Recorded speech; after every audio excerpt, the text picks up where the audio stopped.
নিপাত যাক। ফিলিস্তিন ফিলিস্তিন জিন্দাবাদ জিন্দাবাদ। ইসরাইল ইসরাইল নিপাত যাক নিপাত যাক। নারায়ে তাকবীর আল্লাহু আকবার। আল্লাহু আকবার। বলো রে মুমিন তারি আকাশ আর তারি জমিন, তারি আকাশ আর তারি জমিন। আল্লাহু আকবার। বলো রে মুমিন আই খোদারি পথে চলি, আই রাসূলের কথা বলি। চললে এ পথে জানি আসবে সুদিন, চললে এ পথে জানি যাবে দুর্দিন। আল্লাহু আকবার। বলো রে মুমিন আল্লাহু আকবার। বলো রে মুমিন নারায়ে তাকবীর। আল্লাহু আকবার। কোরআন সুন্নাহ যেখানে আমরা আছি সেখানে, আলেম ওলামা যেখানে, আমরা আছি সেখানে, সাদিয়ানীরা যেখানে, আমরা নাই সেখানে। নারায়ে তাকবীর। আল্লাহু আকবার। সম্মানিত হাজিরিন, যেহেতু এটা মাদ্রাসার মাহফিল, তারপরেও ময়মনসিংহের মুক্তাগাছা ওলামা হযরতের ঘাঁটি, এই জন্য আসুন আমরা কোরআনুল কারীম থেকে আজকে শুনি। আমি আপনাদের খেদমতে আল্লাহর কোরআনুল কারীম থেকে সূরা মুদ্দাসসির এর কয়েকটি আয়াতের স্বর্ণ টুকরা তেলাওয়াত করেছি, আবারও পড়ছি। আমার সঙ্গে আপনারাও পড়ুন। আউযু বিল্লাহি মিনাশ শাইতানির রাজীম। বিসমিল্লাহির রহমানির রহিম। ইয়া আইয়ুহাল মুদ্দাসসির কুম ফাআনযির রাব্বাকা ফাকাব্বির ওয়া থিয়াবাকা ফাতাহহির ওয়ার রুজুজা ফাহজুর। জোরে কোন আল্লাহু আকবার। আল্লাহ সুবহানাহু ওয়া তাআলা বিশ্বনবী বিশ্ব পয়গম্বর মুহাম্মদুর রাসূলুল্লাহ সাল্লাল্লাহু আলাইহি ওয়াসাল্লামের উপরে কালামে পাক নাজিল করেছেন। সমগ্র 23 বছরে এই কোরআনুল কারীম অবতীর্ণ হয়েছে। এর ভেতরে সূরার সংখ্যা আছে 114টি। এর ভেতরে আপনাদের খেদমতে আমি রাশিদুল ইসলাম যুক্তিবাদী একখানা সূরা তেলাওয়াত করেছি, কয়েকটি আয়াত। এইটার ভিতরে আল্লাহ রাব্বুল আলামিন যা বলছেন তা অবতীর্ণ হয়েছে মক্কার প্রাথমিক জীবনে। নবীজি সাল্লাল্লাহু আলাইহি ওয়াসাল্লাম 40 বছর বয়সে নবুয়ত প্রাপ্ত হন। 40 বছর বয়সে সূরা আলাকের 5টা আয়াত নাযিল হয়। এখন পর্যন্ত মুহাম্মদ সাল্লাল্লাহু আলাইহি ওয়াসাল্লাম ছিলেন মুহাম্মদ ইবনে আব্দুল্লাহ, কিন্তু যখন কোরআন নাযিল হলো তখন আমার আপনার নবী বিশ্বনবী মুহাম্মদুর রাসূলুল্লাহ সাল্লাল্লাহু আলাইহি ওয়াসাল্লামে পরিণত হলেন। কারণ কোরআনুল কারীম তার মর্যাদাকে মুহাম্মদুর রাসূলুল্লাহ সাব্যস্ত করেছেন। কথা কোন ঠিক কিনা? প্রিয় ভাইরা আমার, নবী সাল্লাল্লাহু আলাইহি ওয়াসাল্লাম 40 বছরে নবুয়ত প্রাপ্ত হলেন। এর পরবর্তীতে যে সূরার কয়েকটা আয়াত অবতীর্ণ হয়েছিল, এটাই হচ্ছে কোরআনুল কারীমের 29 নম্বর পারার সূরা মুদ্দাসসিরের কতিপয় আয়াত আল্লাহ অবতীর্ণ করেন। আল্লাহ রাব্বুল আলামিন মক্কার প্রাথমিক জীবনে নবী সাল্লাল্লাহু আলাইহি ওয়াসাল্লাম যখন ভীত সন্ত্রস্ত অন্তর নিয়ে চাদর গায়ে দিয়ে, কম্বল গায়ে দিয়ে যখন প্রচন্ড জ্বর আসলো, দ্বিতীয়বার ওহীপ্রাপ্ত হওয়ার পূর্বে যখন তার প্রচন্ড জ্বর আসলো, আর যখন তিনি ভয় পেয়ে গেলেন, তখন উনি যখন কম্বল গায়ে দিয়ে শুয়ে পড়লেন, ঘুমিয়ে পড়লেন, আল্লাহ তাআলা ওহী নাযিল করে জানিয়ে দিলেন, ইয়া আইয়ুহাল মুদ্দাসসির কুম ফাআনযির রাব্বাকা ফাকাব্বির ওয়া থিয়াবাকা ফাতাহহির ওয়ার রুজুজা ফাহজুর। জোরে আল্লাহু আকবার। আল্লাহ বললেন, নবী উঠুন, কম্বল গায়ে দিয়ে শোয়ার আর কোনো সময় নাই, উঠুন আর আপনি আপনার উম্মতদেরকে সতর্ক করুন, আর তাদেরকে রবের তাকবীর বলুন, আল্লাহু আকবার তাদেরকে বলুন, আর রবের দিকে তাদেরকে মুতাওয়াজ্জহ হওয়ার জন্য বলুন। আমি আল্লাহর একত্ববাদ আর আপনার রিসালাতের দাওয়াত দেন। কেননা তারা যে পথে পরিচালিত হচ্ছে, এটা হচ্ছে তারা যে শিরক বিদআত আর যে গোমরাহির পথে পরিচালিত হচ্ছে, এই পথে যদি তারা চলে তাহলে সরাসরি শয়তান তাদের বিভ্রান্ত করে জাহান্নামে পাঠিয়ে দেবে। প্রিয় ভাইরা আমার, আপনারা বলুন তো, আমরা যারা এখানে উপস্থিত আছি তারা জান্নাতে যাব না জাহান্নামে যাব? জান্নাতে। কোথায় যেতে চাই? জান্নাতে। সবাই চাই? কারা কারা জান্নাতে যাইতে চান তারা তারা একটু জোরে সোরে তাকবীর দিতে হবে। লিল্লাহি তাকবীর। এবার একটু আস্তে দেন, নারায়ে তাকবীর। মা বোনদের প্যান্ডেল আছে? আছে নাকি? কোন দিকে? পিছনে। মা বোনদের জন্য ওয়াজ হবে, আপনারা থাকবেন তো ইনশাআল্লাহ? চলে যাবেন না তো? যারা স্ত্রীদের সাথে নিয়ে, মানে স্ত্রীকে সাথে নিয়ে জান্নাতে যাবেন, তারা হাত জাগান। ক্যামেরাতে এইদিকে ধরা দরকার। প্রত্যেকেই আমরা স্ত্রীকে সাথে নিয়ে জান্নাতে যাইতে চাই, কথা বলেন ঠিক কিনা? এই জন্য স্ত্রীদের পক্ষে স্লোগান হবে ইনশাআল্লাহ। সর্বপ্রথম দায়িত্ব হচ্ছে মহরানার টাকা আদায় করে দিবেন। রাজি আছেন মুসলমান? ইনশাআল্লাহ। রাজি আছেন? কে কে বাকি রেখেছেন মহরানা? হাত জাগান তো। কেউ নাই? এই এলাকায় ওয়াজ করে লাভ কি? সব আল্লাহর ওলি। বুঝতে তাই না? একজনের মহরানার টাকা বাকি নাই, সব তো আল্লাহর ওলি। আসলে আছে না নাই ওইটা মহিলা প্যান্ডেল থেকে রিপোর্ট নিতে হবে, কথা বল ঠিক কিনা? আর মা বোনরা এত সহজ সরল, মানুষ ধার দিলে বাকি দিলে মাঝে মাঝে চায়, কিন্তু মহিলারা এত সহজ সরল যে বাকিতে যে সিগনেচার করছে আর জীবনেও চায় না, কথা বল না কে? আর পুরুষরা এত চালাক, ওরা যে বাকি দিয়ে বিয়ে করলো, বিয়ের সময় নিয়ত করছে আর কোনোদিনও দিব না। এরকম আল্লাহর ওলি ময়মনসিংহে নাই? আছে? আছে। প্রিয় ভাইরা, আপনারা কি সবাই মহরানা দিবেন তো ইনশাআল্লাহ? আল্লাহ আমাদের তৌফিক দান করুন, জোরে করে আল্লাহুম্মা আমিন। যে কথা আলোচনা করছিলাম, নবীজি সাল্লাল্লাহু আলাইহি ওয়াসাল্লামের উপরে আল্লাহ আয়াত নাযিল করে জানাইলেন, নবী হে, আপনি উঠুন, রবের দিকে সতর্কবাণী রবের পক্ষ থেকে যে কোরআন অবতীর্ণ হয়েছে আপনার উপরে, এই কোরআনুল কারীমের আয়াতগুলো মানুষকে তেলাওয়াত করে শোনান, আর মানুষকে আল্লাহ তার রাসূলের দিকে আহ্বান করেন, মানুষকে ডাকেন, আর যেন পৌত্তলিকতা আর যত রকম শিরক আছে এই শিরক থেকে মানুষকে জান্নাতের পথে নিয়ে আসুন। দুর্ভাগ্যজনক হলেও সত্য, বাংলাদেশ বৃহত্তম মুসলিম একটা কান্ট্রি, এই বাংলাদেশের ভিতরেও শিরক এবং বিদআতে ভরে গেছে। এমনকি বাংলাদেশের ভিতরে বর্তমান যা চলতেছে তা হচ্ছে শিরক এর অন্যতম কাজ, সেটা হচ্ছে মাজার পূজা, কথা কোন ঠিক কিনা? শুধু মাজার পূজা নয়, শহীদ মিনার পূজাও আমাদের দেশে হয়, স্মৃতিসৌধ পূজা আমাদের দেশে হয়, আবার বিভিন্ন পিতার নামে ভাস্কর্য পূজাও আমাদের দেশে চালু আছে, কথা বলেন ঠিক কিনা? হে মুসলমান ভাইরা আমার, মাজার পূজা এরকম হারাম, ভাস্কর্য পূজা মূর্তি পূজা এরকম হারাম। যদি আমরা এর থেকে বের হতে না পারি, আল্লাহর কসম করে বলি, এই শিরকের গুনাহ যার আমলনামায় থাকবে, আল্লাহ তাকে জাহান্নাম পর্যন্ত পৌঁছাই জ্ঞান ছাড়বেন। আল্লাহ আমাদেরকে জাহান্নাম থেকে বাঁচায় দেখ, জোরে কোন আল্লাহুম্মা আমিন। নবীজি আসলেন 40 বছর বয়সে, মানুষদেরকে শিরক থেকে, বিদআত থেকে, মানুষদেরকে কুসংস্কার থেকে যখন আল্লাহর দিকে নিয়ে আসার জন্য মিশন চালালেন, নবীজি সাল্লাল্লাহু আলাইহি ওয়াসাল্লাম 13 বছর মক্কায় দাওয়াত দিয়েছেন। এর প্রথম জীবনে 3 বছর বিশ্বনবী সাল্লাল্লাহু আলাইহি ওয়াসাল্লাম গোপনে গোপনে দাওয়াত দিয়েছেন। তৃতীয় বছর যখন চলে আসলাম, আল্লাহ রাসূল সাল্লাল্লাহু আলাইহি ওয়াসাল্লামকে আল্লাহ সুবহানাহু ওয়া তাআলা আয়াত নাযিল করে জানায় দিলেন, নবী হে, ইসলাম আর গোপনে থাকবে না। ওয়া আনযির আশীরাতাকাল আকরাবিন, জোরে কান আল্লাহু আকবার। আর গোপনে নয়, প্রকাশ্যে ইসলামের দাওয়াত দেবেন। নবীজি সাল্লাল্লাহু আলাইহি ওয়াসাল্লাম সাফা পাহাড়ে পাদদেশে উঠে গেলেন, মানুষদেরকে বললেন, হে মানুষেরা, তোমরা চলে আসো সাফা পাহাড়ের পাদদেশে।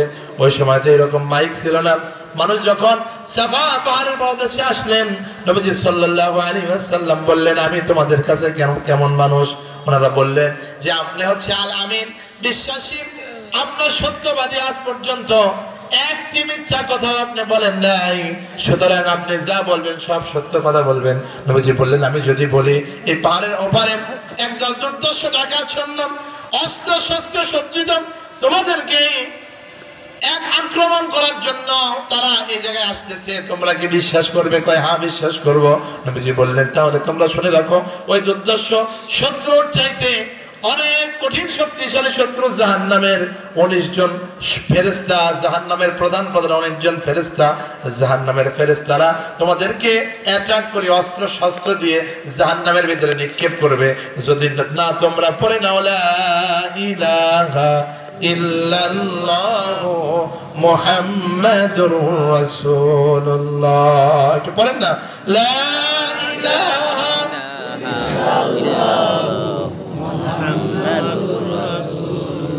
সব ভাই কিন্তু বলতেছেন না।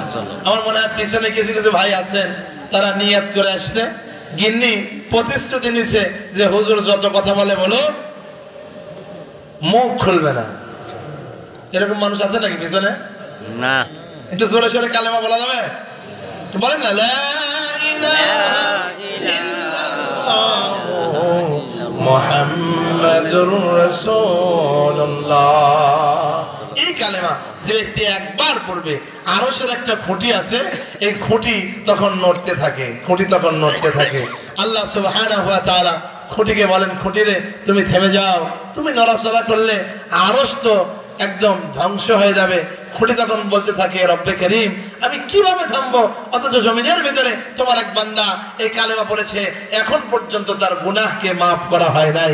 আল্লাহ সুবহানাহু ওয়া তাআলা বলেন, খুঁটি তুমি কি চাও? খুঁটি তখন বলে, আল্লাহ যতক্ষণ পর্যন্ত না ওই ব্যক্তির গুনাহ মাফ করা না হবে এতক্ষণ পর্যন্ত আমি নড়াচড়া বন্ধ করব না।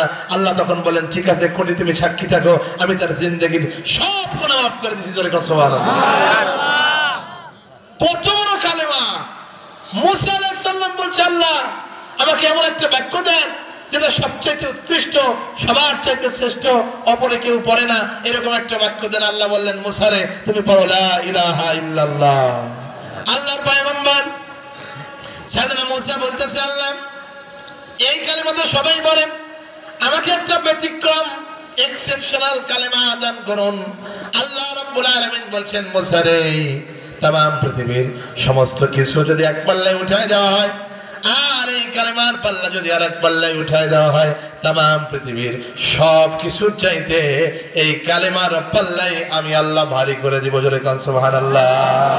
একটু এই কালেমা জোরে পড়েন না, লা ইলাহা ইল্লাল্লাহু মুহাম্মাদুর রাসূলুল্লাহ সাল্লাল্লাহু আলাইহি ওয়াসাল্লাম। যদি না তোমরা এই কালেমা পড়ো তাহলে তোমরা জাহান্নামে যাবে।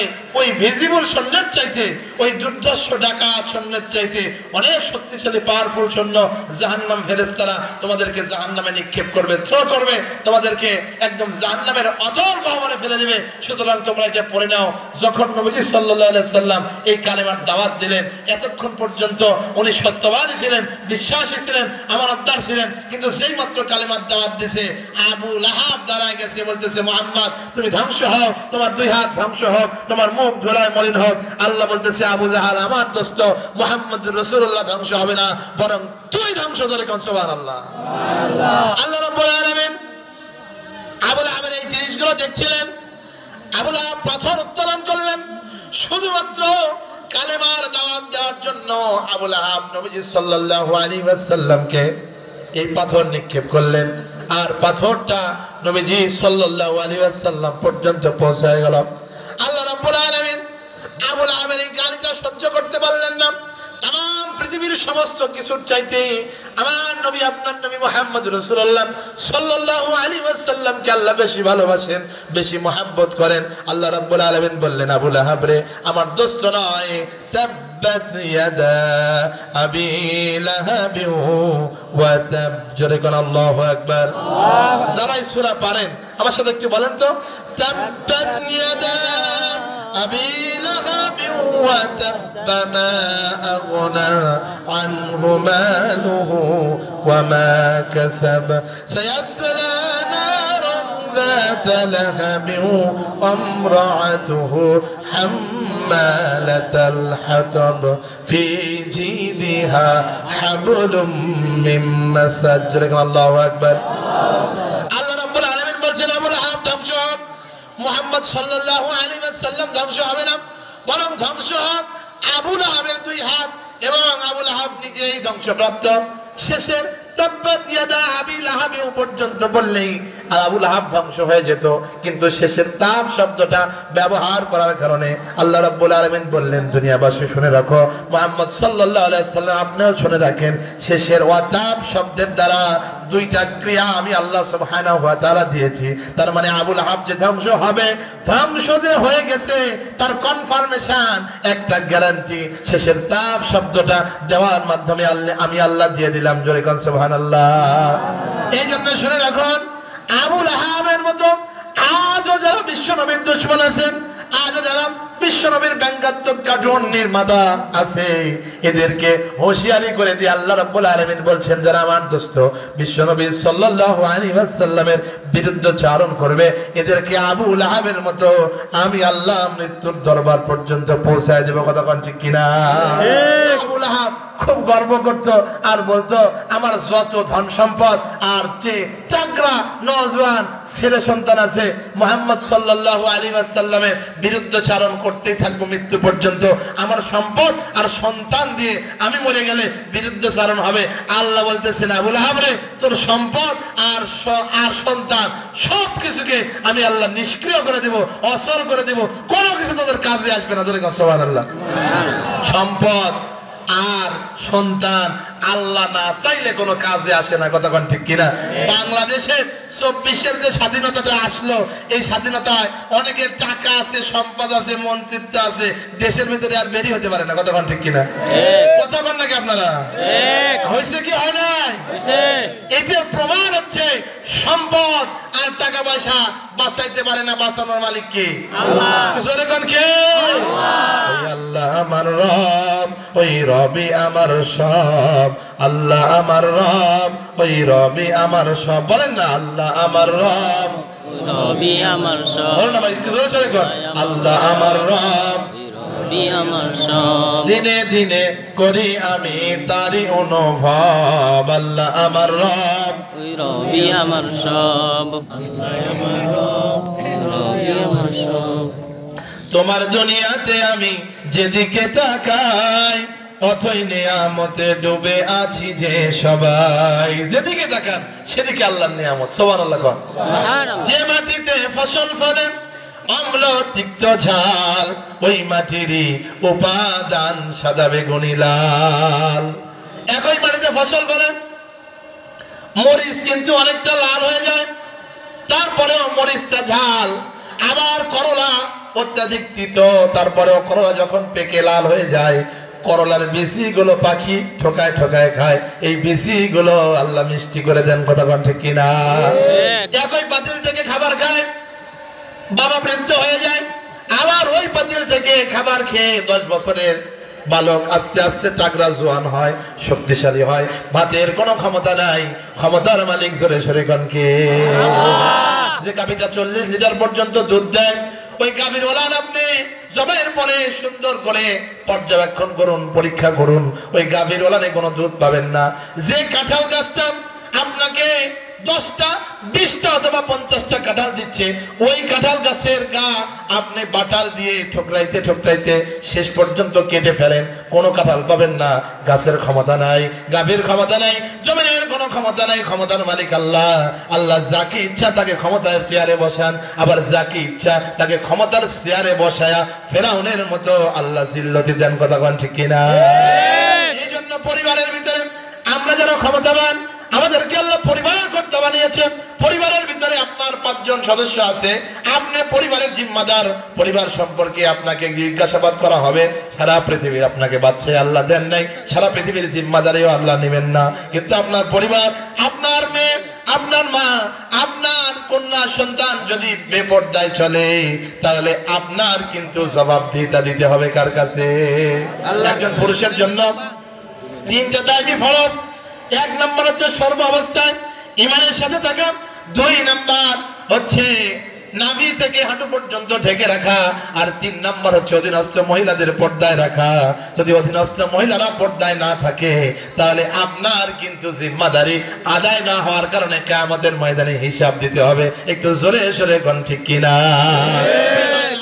আমরা অনেকেই সারা দেশটা ইসলামের ছায়াতলে আনার চেষ্টা করি, অবশ্যই দরকার, এটাও একটা উত্তম ফরজ, কিন্তু তার আগে চেষ্টা করা দরকার যে আমার পরিবারের মেয়েরা যেন পর্দায় থাকে। কথা কোন ঠিক কিনা? এই জোরে জোরে কোন ঠিক কিনা?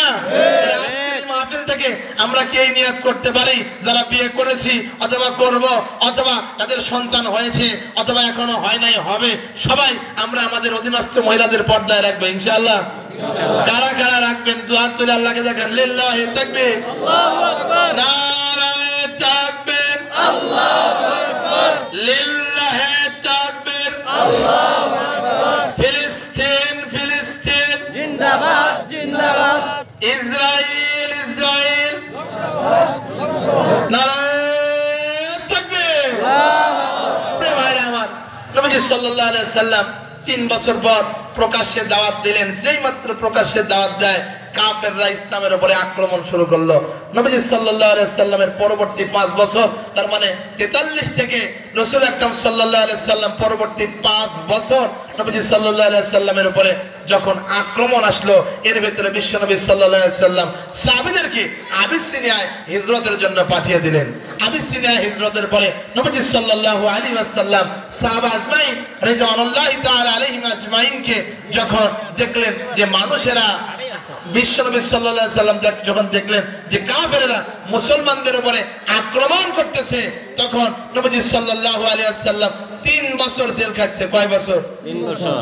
কথা কয় না, কয় বছর? 3 বছর। ইয়াবে আবু তালেবে নবী সাল্লাল্লাহু আলাইহি সাল্লাম 3 বছর জেল খেটেছে। জেল খাটাও সুন্নাত। জেল খাটা কি সুন্নাত? কথা কয় না, জেল খাটা কি সুন্নাত?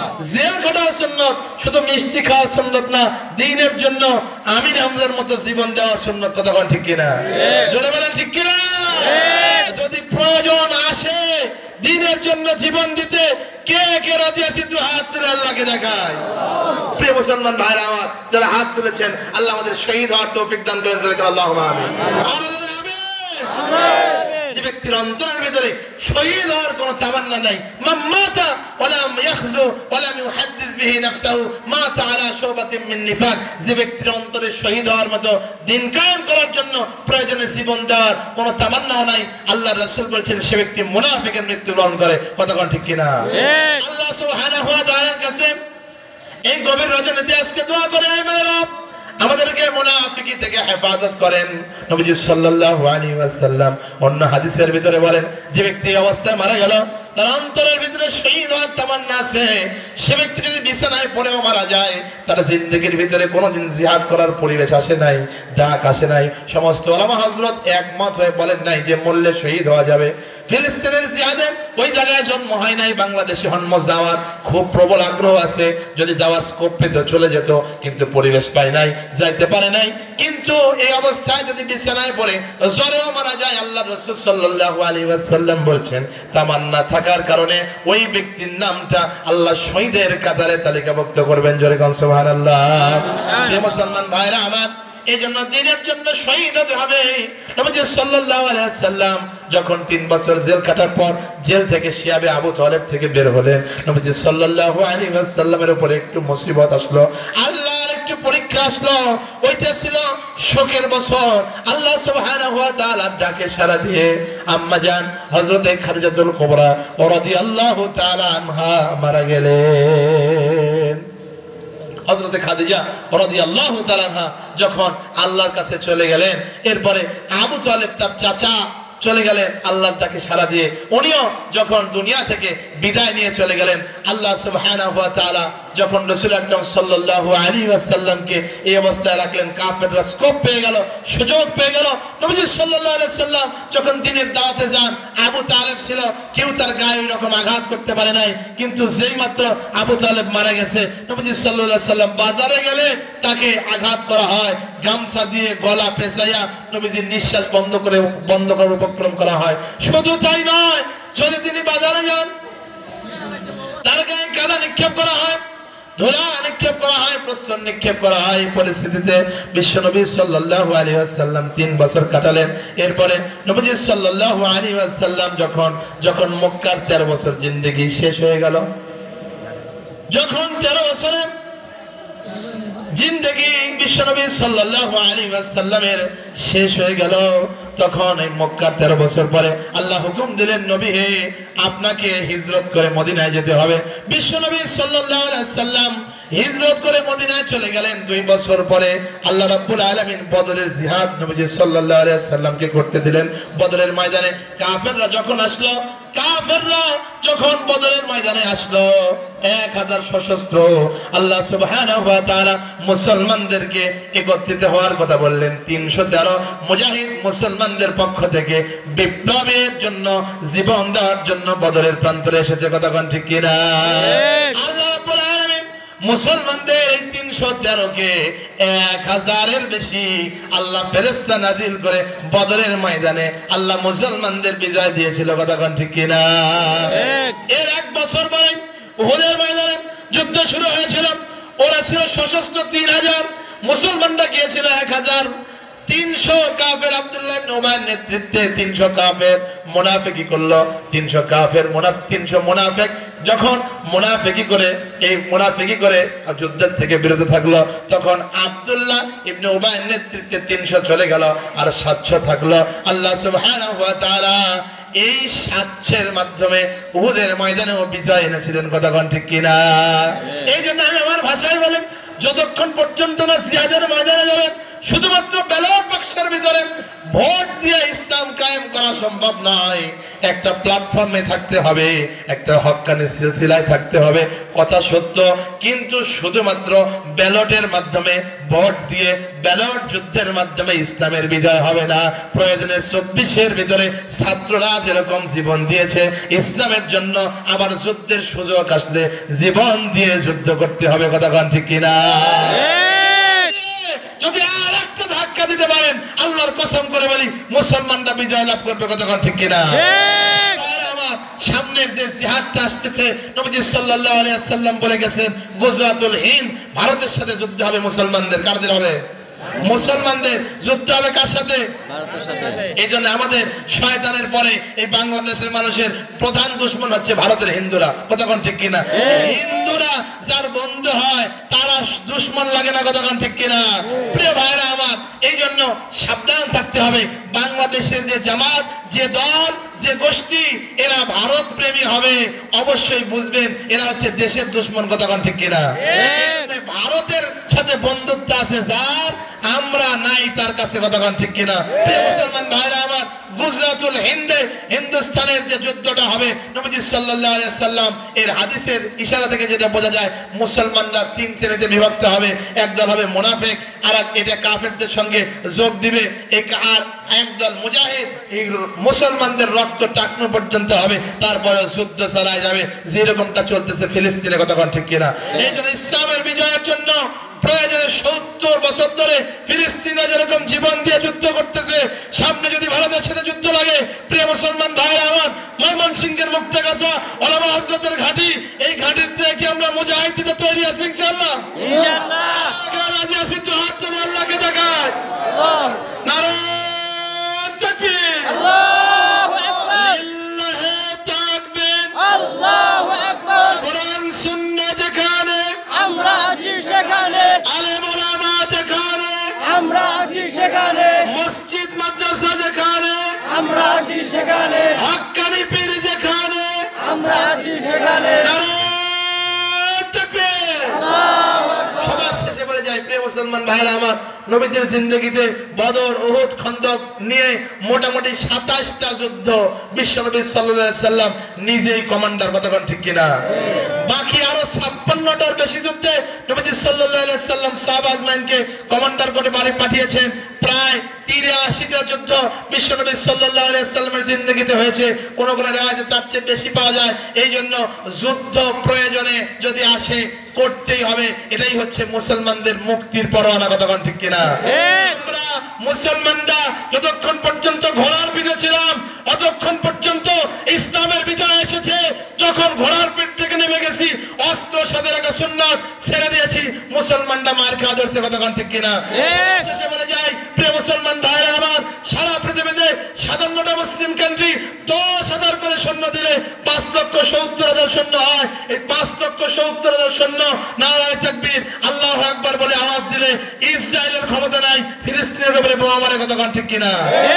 57টা মুসলিম কান্ট্রির যে নামধারী মানুষগুলো ক্ষমতায় আছে মুনাফিকের ভূমিকা পালন করতেছে। এই জন্যই মুনাফিক থেকে বের হয়ে মুমিনের কাতারে শাহাদাতের তালিকায় যদি শরীক হতে পারি, আল্লাহর কসম করে বলি মুসলমানরা বিজয় পাবে। কিন্তু যতক্ষণ পর্যন্ত না মুসলমানরা এক না হচ্ছে, এতক্ষণ পর্যন্ত বিজয় আসতেছে না। এই জন্য সর্বশেষ কথা মুসলমানদের সবার প্রতি আমার উদাত্ত আহ্বান, 24-এর যে প্ল্যাটফর্মটা এসেছে, 1947 সালে একটা সুযোগ এসেছিল, 24-এ আবার সেই সুযোগ এসেছে। আসুন আমরা এক হয়ে বাংলার জমিনে ইসলাম কায়েমের প্ল্যাটফর্মে দাঁড়ায় যাই। এই উদাত্ত আহ্বান করে আমি শেষ করছি। লিল্লাহি তাকবীর, আল্লাহু আকবার। জোরে করে তাকবীর দেন, নারায়ে তাকবীর, আল্লাহু আকবার। ইসলামের শত্রুরা হুশিয়ার সাবধান, হুশিয়ার সাবধান, ইসলামের শত্রুরা। নারায়ে তাকবীর, আল্লাহু আকবার। আল্লাহ সুবহানাহু ওয়া তাআলা আজকে যেরকম একসাথে বসেছি, একসাথে আমাদের জান্নাতে থাকার তৌফিক দান করুন। জোরে করে আল্লাহু আমিন। প্রধানমন্ত্রী চলে আসছে, সুবহানাল্লাহ। আল্লাহ সুবহান